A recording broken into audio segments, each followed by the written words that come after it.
Conquer fear. Conquer fear as fast as humanly possible. Fear, again, going back to we were talking about doubt earlier. Fear and doubt are like brother-sister type relationship. Maybe they're twins even. Where does doubt come from? It comes from fear. They're tied at the hip. Conquer fear, conquer doubt. When you go all in, you got to believe. 100%. Easier said than done. Definitely. But it's a point in the right direction, though. Welcome to the Bricks and Banks podcast, where real estate meets real wealth. Whether you're building from the ground up or stacking your paper to the ceiling, Steph breaks down property power plays and money moves you can act on. From first-time buyers to seasoned investors, this podcast is your blueprint for financial freedom through real estate, business, and investment. Subscribe now. It's time to build your future. This is Bricks and Banks with Steph. Before we dive into the conversation, I want to let you know that this episode is a paid partnership with BetterHelp. You know what's interesting? We all have these patterns in our lives, ways we react when we are stressed out, hurt, or disappointed. Maybe it's shutting people out or working yourself to exhaustion, or that voice in your head that says you're not good enough. For me, it's shutting people out. And here's the thing. We know these patterns aren't helping us. We can see them clearly, but breaking them, that's a complete different story. I used to think I could just power through on my own, that time would heal everything, but I just needed to be stronger. But the truth is, some cycles are nearly impossible to break alone. Not because we're weak, but because we're too close to see the full picture. That's why having outside support, real professional support, becomes a game changer. When you have someone trained to help you understand why these patterns exist and give you actual tools to help change them, everything shifts. You're not just surviving anymore, you're actually on your path to healing. That's why I'm partnering with BetterHelp today. BetterHelp is on a mission to make starting therapy easier. They'll connect you with a credentialed therapist who is trained to listen and give you helpful, unbiased advice, ensuring confidentiality throughout the process. You just get to fill out a questionnaire and you'll be matched with a therapist as soon as possible. And if that's not the right fit, don't fret. You can easily switch therapists anytime at no extra cost. To get started, head on to betterhelp.com/bricksandbanks. That is betterhelp.com/bricksandbanks to get 10% off your first month of therapy. I'll make sure to leave the link in the description so you can click and get right on. Breaking the cycle starts with one step, and this could be yours. Going to therapy is not a sign of weakness. No, it's a sign of strength. BetterHelp makes therapy simple with 10% off your first month of therapy to help you get started. Remember, you don't have to do this alone. A problem shared is a problem half solved. We are live.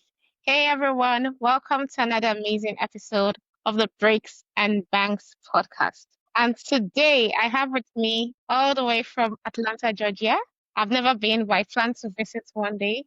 I'm actually trying to do my US visa because I need a visa to visit the US. But yes, I have Frank Iglesias from all the way from Atlanta. He's a real estate investor, a builder, and a coach. Welcome, Frank, to the platform today. Yay! Thank you, Stephanie. Appreciate you having me on. Nice. How's your day going? How's work been for you so far? It is busy. I get up and I have a meeting every morning with a business partner and sometimes multiple partners. So we get going early. Wow. We get going. Amazing. So, Frank, I know that today we have like a packed discussion today for the viewers. So, what exactly do you want to achieve from this interaction? What would you say it's like? Okay, you want people to take home based off on what we're discussing today. Well, I love to be a value add. And the one thing I always tell people is Mm, no matter how challenging things are, you can overcome it. There will amazing. always be a reason to quit. There will always be a reason to give up. Yeah. Life will always make things harder than you think it ought to be. And you just got to keep pushing through. Like I have a client who says to me every now and then, when does it get easier? I said, it never gets easier. You just get Never. stronger. Yes. So I think if you know that going into the game of business and really life, that it never really gets easier. You just get stronger. Yeah. Right. And so I think if you can just take that with you, there's nothing you can't do. Yes. Just And might I take a know little longer than you want. exactly. I know, and I know we're in the right hands because I titled this episode "The Full Contact Sport of Real Estate" with Frank Iglesias. You're basically a coach, a real estate builder and investor. So how do you get all these accolades? Because you're not just doing what you know and making money out of it. You're coaching people and training the next generation. So yes, the coaching part, I'll start there, came from I Okay. used to be an educator prior to real estate. Oh, I see. I used to teach, I was a music major in college and I enjoyed teaching high school kids, many of which are good friends to this day. And so we enjoyed the education aspect of it. It was fun. And then I was also an IT professional, but in my Okay. IT days, I had many opportunities to help people. In particular, there was a couple years I did consulting, which was a lot of fun. Because consulting, you were basically a coach. I call it a consultant, but you're basically coaching businesses, Yes. helping them implement things, do things, process this, that, the other. That was really a lot of fun. I didn't stick with that because I had young children at home, and the children needed me home daily, so we couldn't stay in that world. But I always said if I ever went back to IT, I would do the consulting because it is fun and rewarding to not just share with people how to improve something, but to actually walk beside them and implement it. And to me, coaching isn't just, I'm going to tell you how to do something. It's walking beside them while they actually do it. And to me, that's a big difference. Exactly. And I can totally relate because I used to be a Big Four consultant. I've worked with Deloitte and PwC. So I understand when you say consulting is basically driving the goal, driving your client to get to that goal. Because before you even bring any value to add to that client, you first understand their business, understand what they're doing, and see how your recommendations and the processes you're bringing into the system would help them get the desired goal. I think we also share something in common. The book Rich Dad Poor Dad.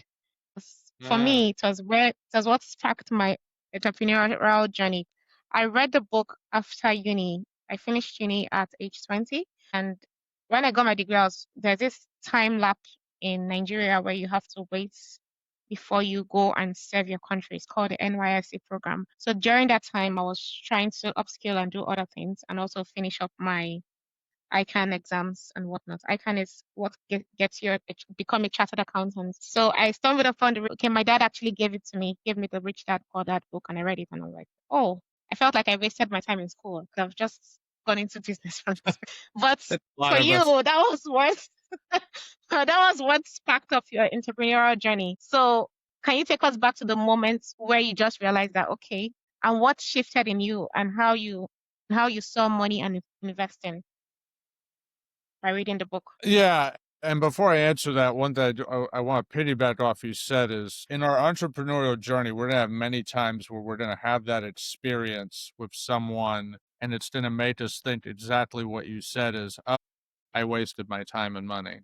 But it's important because it's easy to get caught up in the negative side, and I've been there, so I get it. But if you hadn't done what you'd done, you might not have heard what you just heard. Sure. So everything happens for a reason, and it all has its place. And so what was that reason? What was that place back when I read Rich Dad, Poor Dad? I know when I read the book, I was actually introduced to Rich Dad, Poor Dad through an email to a 2-hour or 3-hour seminar, or whatever it was. I don't know who sent me the email, but I ended up on a list somewhere that's got an email. I was like, huh, that's interesting. And I had some curiosity about real estate. I had a couple of family members that had tinkered with the idea. And so I went. And it was like, wow, right? And then that led to the 3-day seminar, which then led to me buying classes. Well, somewhere in there, and I don't remember exactly when, but somewhere I read the book. Okay.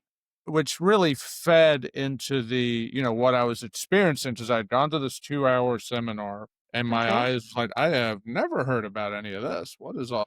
I told my Mm-hmm. wife, and I'm like, this sounds real interesting, da, da, da, da, da. And, which then led to the 3-day. And then the book just sort of accentuated that further, this idea of employee, and then you're the self, right? The self-employed person, the business owner, the investor. And the one thing that was interesting about the book, though, that frustrated me, and I think it frustrates a lot of people, is it talks about the concepts, but it doesn't really tell you the how to.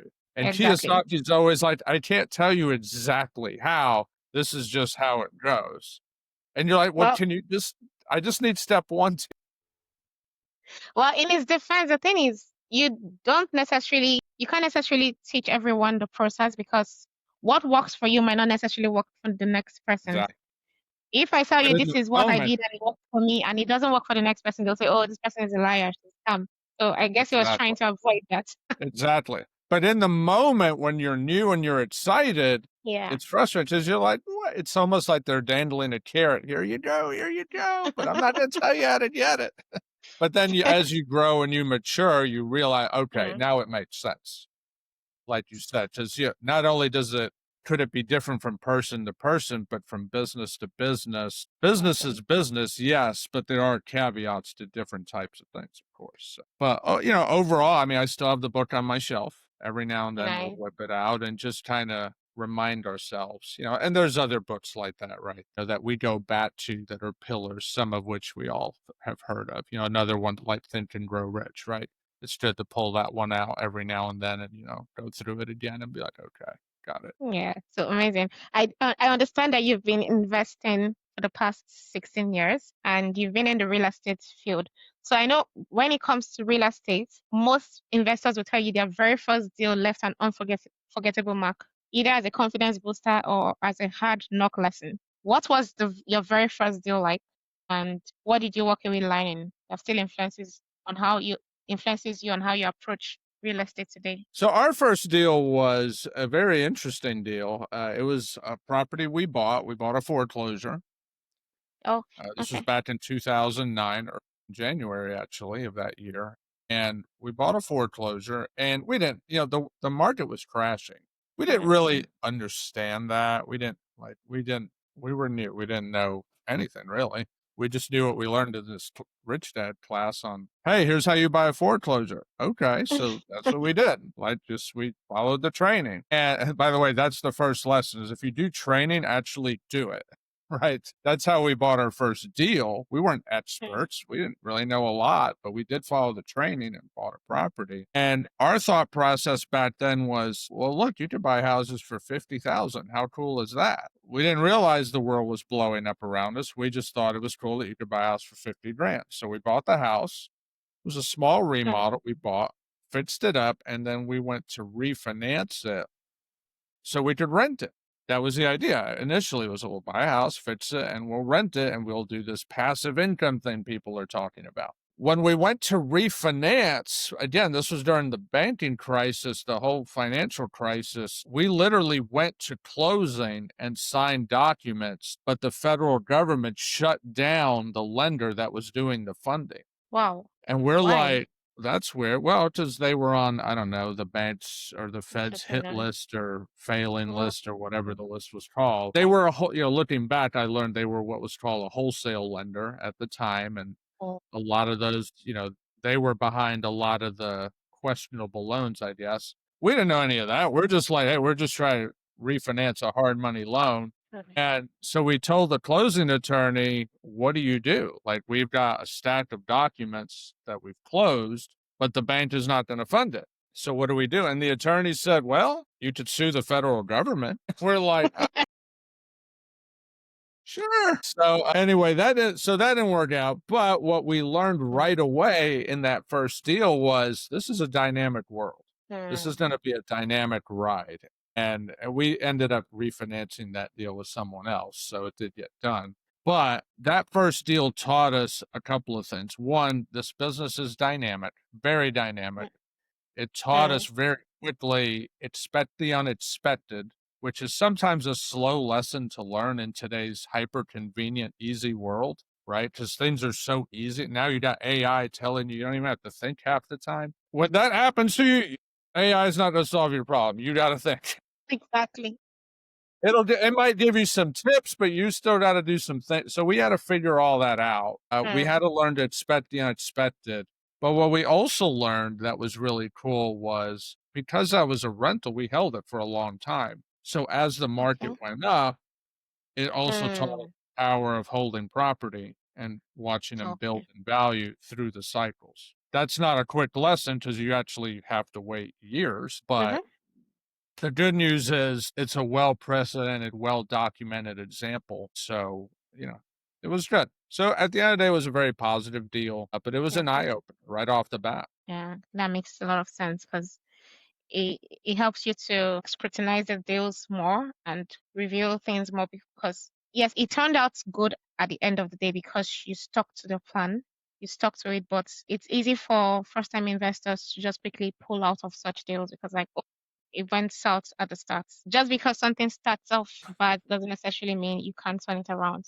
That's a very huge lesson. And I researched you and going through your experience, you've done a lot, and which is basically going against the grain because typically they say the riches are in the niches. But over the years, you've touched almost every corner of real estate investing, buy and holds, wholesaling, flips, even construction. That's not typical. What made you curious enough to keep exploring different strategies, and how did each stage of the property strategy teach you to prepare for the next one?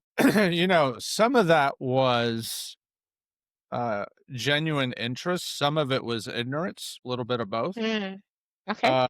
Mixed in some youthful energy. I didn't have as much gray hair back then. So, when you're younger, you're a little bolder, right? You go for things. Yes. And sometimes you can go for things without realizing what you're getting into. And a lot of it stemmed back from when I started with the Rich Dad training. We learned about foreclosures, we learned about wholesaling, we learned about lease options. So it's a quick flip strategy, a buy and hold strategy, and a what did I just say? And then just buy and whatever, right? Leasehold. But Yeah.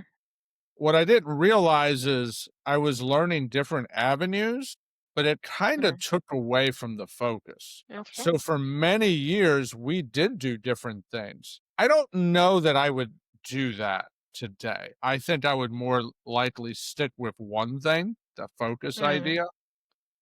So we did numerous things, not because we necessarily, again, that's where the ignorance plays in. It's just what we were exposed to. And we didn't have a coach in our ear saying, you should really focus on one thing. Like we didn't have that.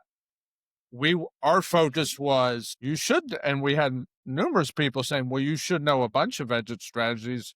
That way you have more options to do more deals. There's something to be said for that, but I think maybe working your way there in a tiered fashion would be more effective than let's go learn about 4 or 5 different strategies at more or less the same time. Yeah. Because they would give you these classes and it's like, okay, well, you got whatever, let's say 2 years to do all your classes. Well, you could spend 2 years on just any one technique and not even master it. So, yeah, I do support knowing multiple strategies, but to me, I think it's more effective to let's get one really going. Okay, now add that, right? But I can't change the past, so we already did it. Yeah. You did it and you did it well. No, and it worked out all right, but I do think had we done it in a tiered way, I think we would have been farther down the road. More impact. Yes, because that's one thing I like. When you say focus, focus means follow one course until successful. So it makes a lot of sense to get good in one area before you learn other strategies because otherwise you just be spreading yourself thin, knowing a lot of everything and ending up knowing nothing. So, but it works out for you. So yeah, I mean, there's been some ups and downs to say the least. The danger with doing too much too quick, and it kind of goes to the idea of multitasking. Now, I was former IT, and in IT, you've got to know how to multitask. It's just part of that world. But in IT, I was just I had to do this task and this task and this, right? You're just doing different tasks. But in doing business, I think multitasking maybe isn't the best because running a business is not a task, right? Sure. It's strategizing, it's process, it's the financials, it's, building the team, it's being a For leader. sure. There's a lot more to it than just a task. Mm-hmm. And one of the things I had to learn that I learned the hard way, going back, you mentioned the school of hard knocks earlier, was just as you can multitask in IT doesn't mean you can multitask multiple businesses just as effectively. Exactly. And And I so think that was as we grow older, we are less likely to multitask because your brain just can't handle that much information at the same time anymore. we become more focused. Like, Yes. again, when you're younger, you're willing to try more things. Nothing. But as we Exactly. grow older, we realize the value of time more and more. Mm. So could I go out there and try 10 new things tomorrow? Probably. Would I be effective? Maybe, maybe not. But do I even want to? Not really, because I did all these different things of real estate, but then I also learned these are the things that I really liked, Mm. and these are the things that I didn't really care for. And I'll give an example. Like we spent several years doing new construction, building Okay. houses from the ground up. We really learned that world. We were dug into it. But after a while, I learned these projects just take a long time. Mm. And I enjoyed the creative process, but I also learned I don't really care to go to the same site after a few months. You're kind of like, okay, I'm done. Let's new scenery. I'm over But it. wait, the project's not done, right? Yeah, you kind of are over it, Yeah. but you can't be over it kind of thing. Yeah, And I so can what I take it. learned is in our market, Atlanta, I mean, at the end of the day, Atlanta is a fantastic city for convenience because we have Mm. everything you need, which is cool, but it's not really a tourist town. It's not like a sightseeing destination unless you go to the mountains or the lakes, in particular the mountains. So what I learned was I do like new construction, but I appreciate it a lot more if it can be somewhere I like to go, Mm. right? Like the city of Atlanta is fine. There's a lot of things to do there, but it's an hour from where I live. I don't really want to drive through traffic 3 days a week or 5 days or whatever. So it lost its luster after a while. And so I Yeah. Same. realized I'm okay with that strategy if it's in a location that I would enjoy going to for a longer period of time. But just to go Okay. into an urban environment, just to build a house, it was fun for a while, youthful energy. But Yeah. after a while, you're like, again, it became a question of I value my time, and this isn't rewarding enough for Mm. that. It wasn't rewarding. It lost the newness wore off, and it's like it became a job. Yeah. And So once it so what became a job, it's like, ugh. so what strategies are you focused on right now within real estate? Well, what we really like now, and Mm. we're grateful for new construction because had we not done it, right, we now have better focus. We really like the deals that can be rewarding quickly. What would that be? Mm. A wholesale deal is nice because that's a relatively quick reward. If we buy a rental Okay. property, that's nice as long as it cash flows quickly. If I got to Mm. put 9 months of work into it before it cash flows, like a build to rent model, that's not exciting to me. I got to wait a long time before I get a check. That's not Yeah. exciting. I like the small remodels. Hey, let's go buy a Okay. property. We can fix it in a month, couple, maybe 3 months Mm. and get out of it. But it's going to take 6 months of work. That's too long. Nah. I don't want to go to that. Oh, I don't want to go to that address that long. It's not that exciting to me. okay. Unless it's somewhere compelling, like the beach, somewhere compelling. Okay. All right. Okay, that makes Right. sense. So I know you've said real estate is a full contact sport, Yes. and I think it paints a vivid picture. What's one situation where things really got messy, unexpected problems, missed deadlines, tough calls, and even sleepless nights? And what did it take to actually come out of that situation? Because I know you, and with the lessons you've shared so far, you're the one that spins things around. I know you have a story that you can tell me right now. I have no shortage of stories, but here's one. If I could summarize Hmm. my biggest screw up in real estate, and I tell people this is the biggest screw up in my life, period. Number one screw up in my life. It just happened to be in real estate. The biggest screw up was my coach told me this. He said to me, Frank, your problem is you're a nice guy. Oh, Now, okay. we don't generally associate you're a nice guy with the biggest screw up you ever had. Like, we don't generally make that association, but it was what had happened is we were, and effectively what it, breaking it down was we were trusting people naively that they would do the right thing. And then we can get into, I mean, we could talk for literally days about the details, but in summary, we naively trusted, for example, architects, permit reviewers, general contractors, subcontractors, attorneys, partners, agents, you name it. We probably have experience trusting the wrong people in all those subfields. And what happened is people let you down. Now, we're all human. We're all going to let somebody down. Like, nobody's perfect. But we're not talking about that. We're talking about they really just screwed up big time. And then we're left holding the bag. Because at the end of the day, if you're investing in real estate, the buck stops with you if you're the investor. The problem with that is the good news is the buck stops with you, but the bad news is the buck stops with you. And so what happened is all of a sudden we were having to solve a ton of problems. We didn't even know what they were, much less how to solve them. And that's where I coined the phrase, what you don't know in real estate can and will hurt you. And so we would see people, and again, we would trust people. I once had a team member on my team. She literally said to me point blank, we were interviewing a new contractor. She looks at me after the interview, and I wasn't sold on the guy. And she took care of it quick. She goes, Frank, that guy was just telling you what you wanted to hear. We've seen this dance before. So, and she was 100% right. But because we're nice and we believe the best in people, unfortunately, people let you down, take advantage of you.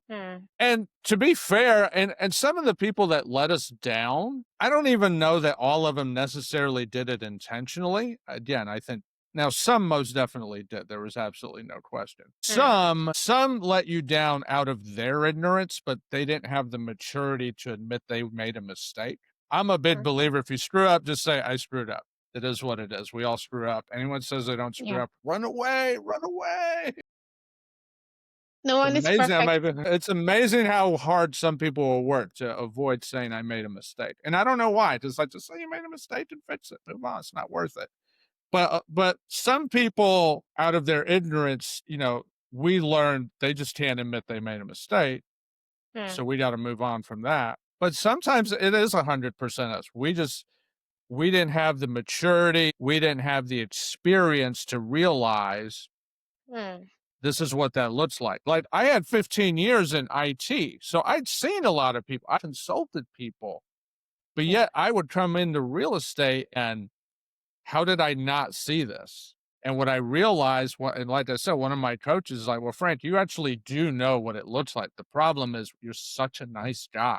You believe the best in everybody so strongly. You want everyone to succeed. And you know where that came from? You know where it came from? I'll tell you where it came from. It came from all those years I taught high school kids. Because when I taught high school kids, it was my job to encourage them that they were more than they believed. And that's what I did. The problem is in high school, they can't run away. They can't just leave. Oh, I don't like how Frank's teaching me today. I'm going to leave school. Right? They got to work through it. Adults have an option. Exactly. And they'll take it quickly. So I had to learn, wait a minute. I can't talk. So I had to change my thinking. These are not kids. And kids are sponges, right? Like even quote unquote rebellious high school kids want structure. They want to learn. They want better. Adults, not quite so much. So I had to make some pivots in how I approach people, and that took some time. Yeah, I know that. And that would change the dynamics of relationships in your business. And I know that your story emphasizes a lot on relationships, working with partners, building trust, finding solutions, even when deals look impossible. So can you share a time when a relationship opened a door for you that numbers alone couldn't? Yeah, one example that I've seen played out multiple times really is I'll build a relationship with another person in the investment world. And rather than focus on a deal, I focus on the other person. Okay. And when I focus on Well, when I focus on the other person, what I find is that leads to more opportunities in the future because they realize real estate, I'll put it this way, real estate can be incredibly transactional, and a lot of people make it like a stock market transaction. Log on to E-Trade or whatever, buy a stock, close, you're done. Well, a lot of people do the same thing in real estate. You do a deal, oh, I'm going to be your best friend. Once that deal closes, you never hear from them again. And so what I learned is let's flip this. Before we talk about the deal, let's talk about each other. Hi, my name is Frank. I'm a real estate investor. What's your name? Oh, I already know you're a real estate investor, but let's go deeper than that. Tell me about yourself. And I try to get to actually know people a little bit so that there can be some human value here, some true relational value. And I realized this after several years, as you know, as a real estate investor, you'd build like a buyer's list. Who are all these people that buy? Well, one day we called them all. Well, there's thousands of people on this list. I think there was maybe 4,000 or 5,000, whatever the number was. Wow. And so I had a team of virtual assistants, and we literally called them all. And what I learned was staggering. The majority of them we could never get on the phone, so we don't know what happened to them. But what we learned, without getting into all the details, the short answer was approximately 10 to 20% of the people on our list were still in the business. Wow. So where's the other 80 to 90%? They're gone. Bunch of them we never found. A lot of them told us they're out. They tried it. It didn't work. They're out. They're doing something else, whatever, you know, and so forth. And so I realized, let's figure out who the people are. And while we're figuring that out, let's see if we can learn a little bit about what their staying power is.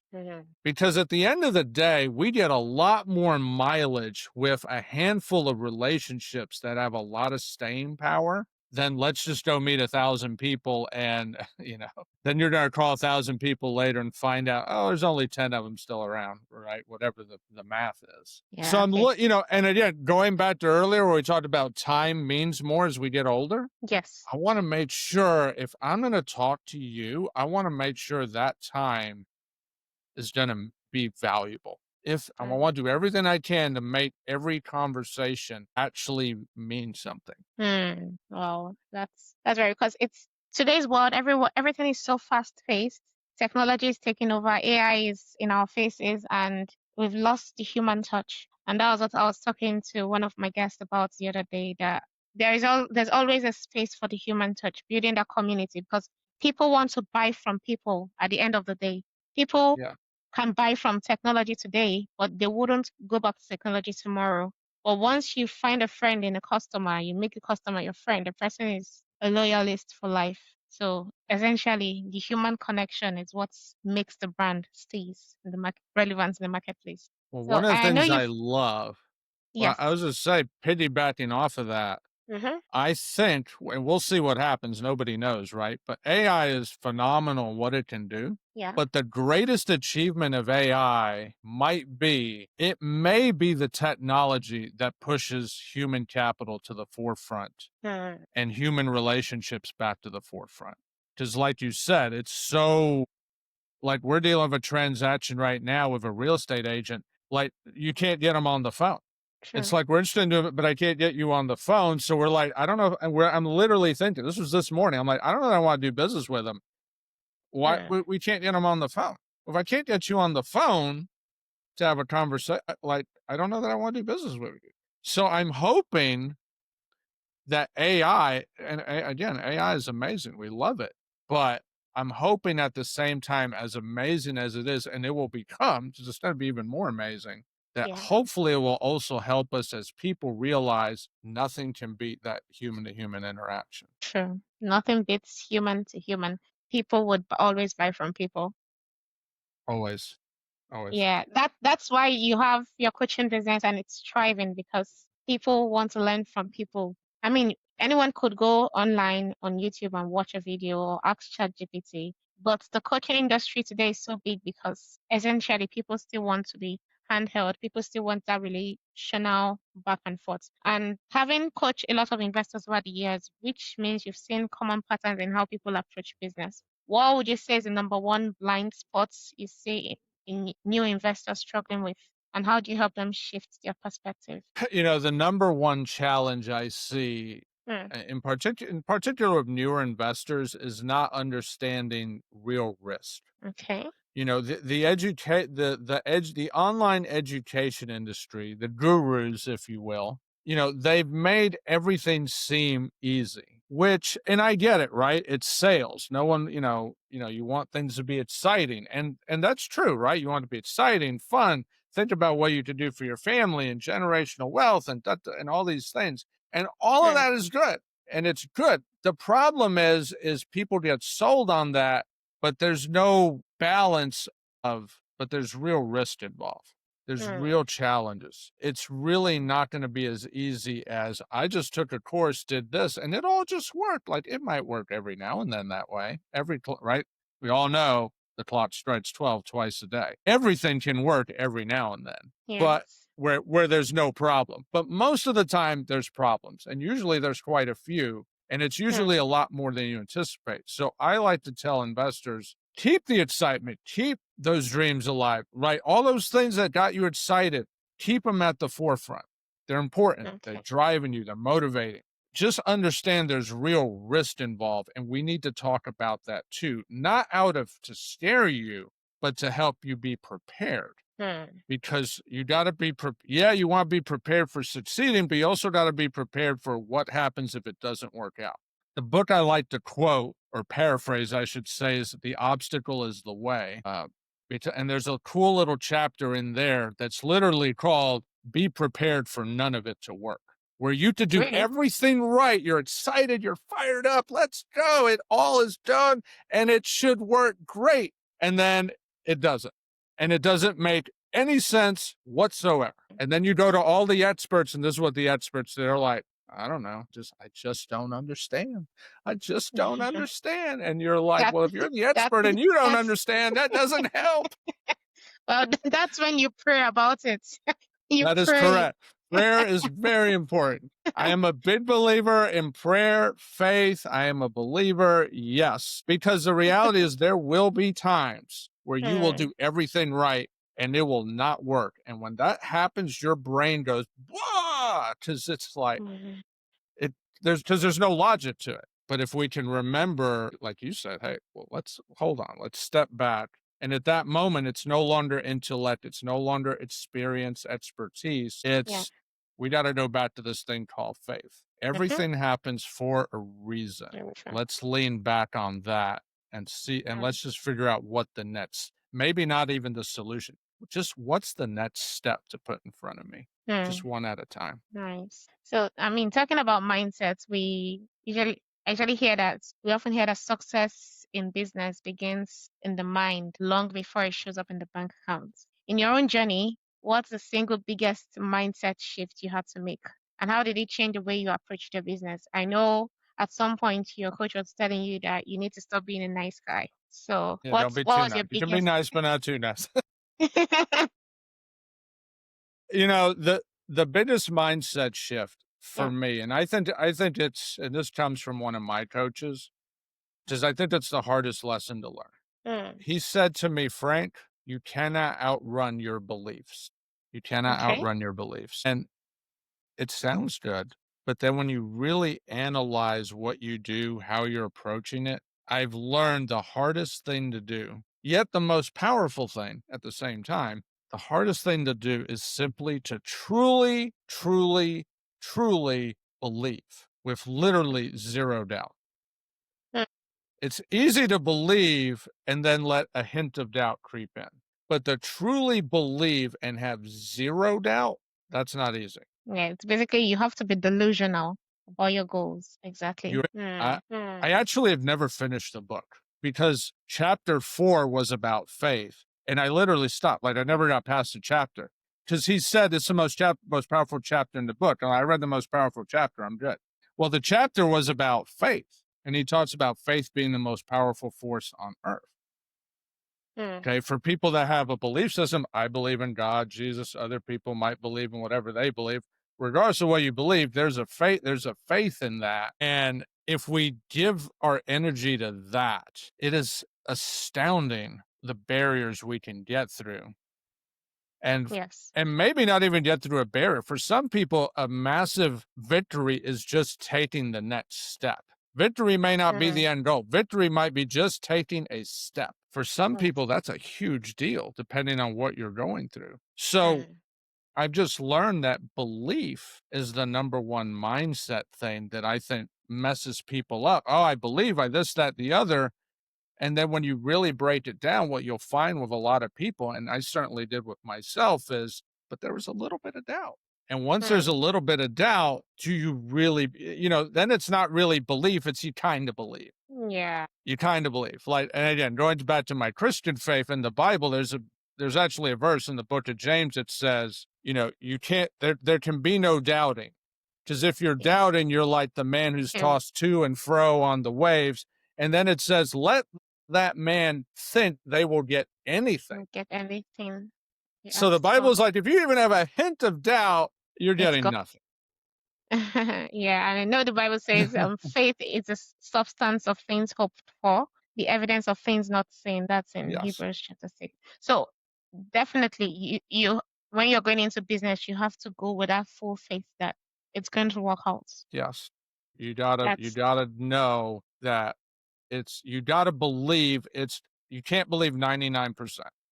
And truth be told, I will tell you, on the real estate deals I did where I believed 99%, I didn't get the result I wanted. Oh, okay. I didn't get the result I wanted.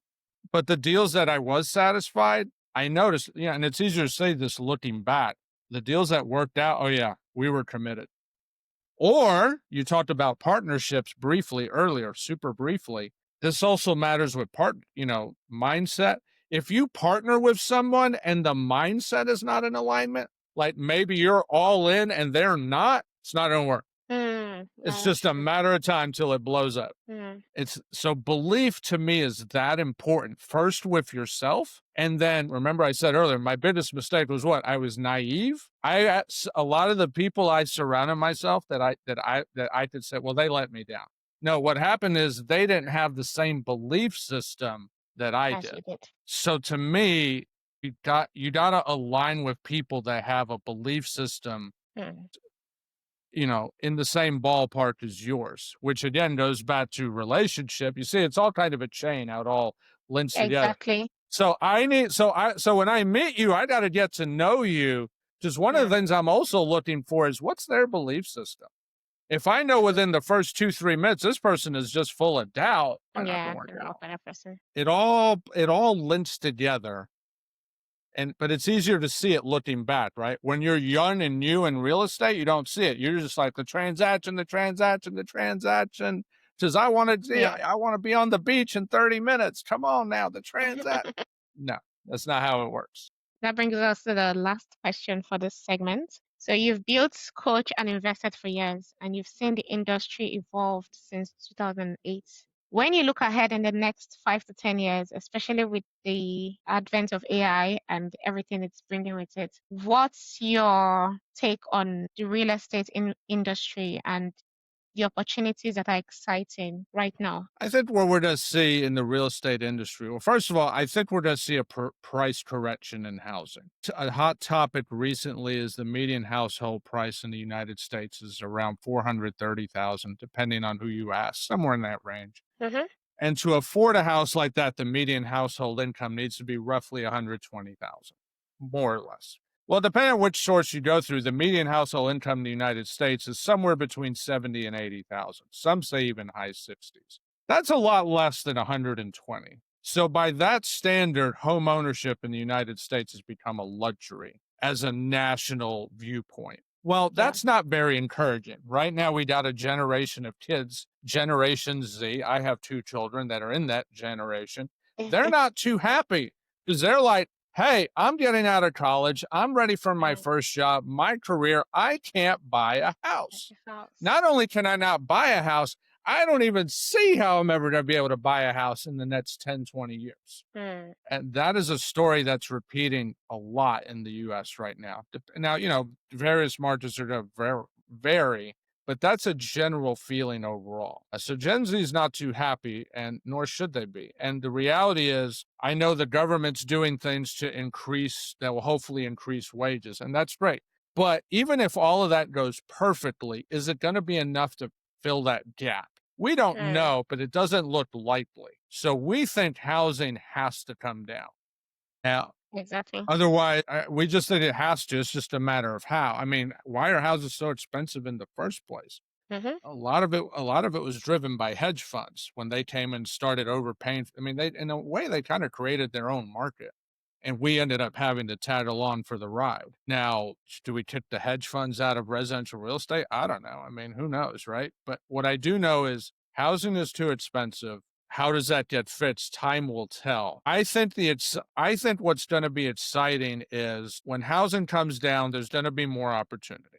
So that'll always be exciting. But also, I think it'll be exciting to see the real estate market just get to a healthier place where you have more people getting to participate in the American dream, if you want to call it that. Just the joy and the pride of home ownership, building a family, those kinds of things. Because right now, that's not as exciting as it used to be when I was their age. And so I think we're going to see some of that. I think we're going to see technology simplify things. Again, going back to real estate is, you said it earlier, and I say it all the time, it's a full contact sport. Why is it a full contact sport? Because we're always dealing with people. Exactly. So I'm hoping that AI will bring us back to where business becomes more people related. Yes. And less technology. Let's let tech be a driver to building connection, not replacing it. And so we're hoping to see some of that. As for our business, we're hoping to also be involved with more simpler transactions, shorter transactions. Because the other thing we learned was when we do shorter transactions, we get to talk to more people. With longer transactions, there's actually less impact. When you build a house, it might be a year project, maybe more, because a municipality might hold you up for 9 months. That happened to us. And now all of a sudden you're in a project 18, 24 months before it's done. You're not meeting a lot of people in that time. We've learned, let's do the shorter projects because there's also a lot more human interaction. There's more opportunity to help people, more opportunity to make a difference. I'll conclude that question by saying this. Momentum is highly underrated. Momentum is highly underrated. And if we can value the power of momentum, it's really amazing what can happen. And I think about times where even in our own business where we didn't move with enough momentum, a little bit of analysis paralysis, if you will. And I look back, it's like, was any of those times really worth it? Not really. Worth it. You wouldn't even remember the time you were analyzing. You only remember when you struck gold, when you took action and you made that deal work. So yes, momentum solves many problems. yes, even if you get it wrong, the momentum gets you past it faster. It's a beautiful thing. Wow, Frank. This has been a very packed session. It's been packed with so many nuggets. Like this, I feel like this has been a masterclass and a consultancy session all in one. You just poured out so much nuggets. But that brings us to the second part of the segment. It says the firecracker round. So this is me hitting you with a bunch of questions and you hitting me right back with the first answer that comes to mind. We'll play a little game and wrap it up. So, drum roll. So the very first question, what's one book that completely changed the way you think about business and investing? Easy, the Bible. It's all in there.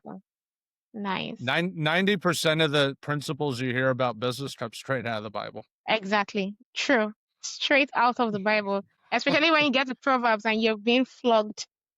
Yeah. No, it's all there. Don't get me wrong, there's a lot of great books, but that's the book. That's a top tier one. So if you had to pick one lane for the rest of your career in terms of real estate, one real estate strategy for the rest of your career, which one is winning? It's funny you answer that because we're actually trying to make that decision right now. Right now? Okay, we are literally trying to make that decision. If I picked one, it would probably be buy and hold. Buy and hold. That's probably the one. But but we're thinking through that now. But that's probably the one we're leaning toward. Okay. Buy assets and hold them. So what's your best and worst real estate investment moment? My best real, well, we talked about my worst one. Okay, Yeah, yes, we we did got the that worst one. one. So, but the best one, there's a few, so I'll summarize a few into one. It's when I have the opportunity to sell a property and I meet the buyer and they feel heard. Like, oh my gosh, they're taking the time to look. I love that because Yeah, too often the whole seller buyer relationship, it's almost like you're kept away from each other with agents sometimes. But yeah, when the seller and buyer can meet and I have the opportunity to share with them, hey, we can do this for you, and they feel heard, like that makes it all worth it there because now it's not hmm. about the house, it's about helping them. And Oh, that's nice. happened many times. So I mean, those are my favorite moments, I would say. Okay. So coffee or tea, what's your go-to for when you're in deep deals? Well, I don't drink coffee and I don't really like tea, so my go-to is So you do water. water? I'm the water person. You I'll live in drink what? tea when I'm sick and I still don't like it, but So coffee I got lastly, messed up. Yeah. ah, sorry. Lastly, if you could go back and give your younger self one piece of advice before starting off real estate, what would it be? Conquer fear. Say that Conquer again? fear. Conquer Conquer fear. fear Okay. Okay. as fast as That's humanly possible. possible. Because fear, again, going back to we were talking about doubt earlier, fear and doubt are like brother sister type Hmm. relationship. Maybe they're twins even. Where does doubt come from? Comes from fear. They're tied at the hip. Conquer fear, conquer doubt. When you go all in, you got to believe. 100%. Nice. So Frank, how Easier can we said reach than you? done. Definitely, but it's a point in the right direction though. So how can we Yes. reach you? Your website, your socials, so we can put it all in the description. Yeah, yeah. If you type in Frank Iglesias real estate investor, you'll find all the socials, Facebook and Instagram, YouTube, etc. If you want to Mhm. message me though on social, Facebook is definitely the place to do it. That's where I'm Okay. on the most by far. All right. You can also call us 678-408-2228. You can reach out to us through our website, frankiglesias.com. All right. Or you can email us info at workingwithhouses.com. Easiest way is Facebook Messenger, though, for sure. It's the fastest. Nice. Wow. So I'm really grateful, Frank, for sharing your time and all this nuggets with us because it has been an amazing episode. Thank you so much for Well, coming on thank the you. pod. And I there we have appreciate it. it, guys. Frank has basically broken down every single thing we need to know about real estate investing, mindset around it, and he said one thing that is profound: conquer your fear, conquer it fast. You need to fail fast. It's easier said than done, but you need to do it because the success is on the other side of fear. So till we come your way again next time, let us continue to turn knowledge into action and bricks into banks. This has been Bricks and Banks with Steph, and this is Steph signing out. Cheers.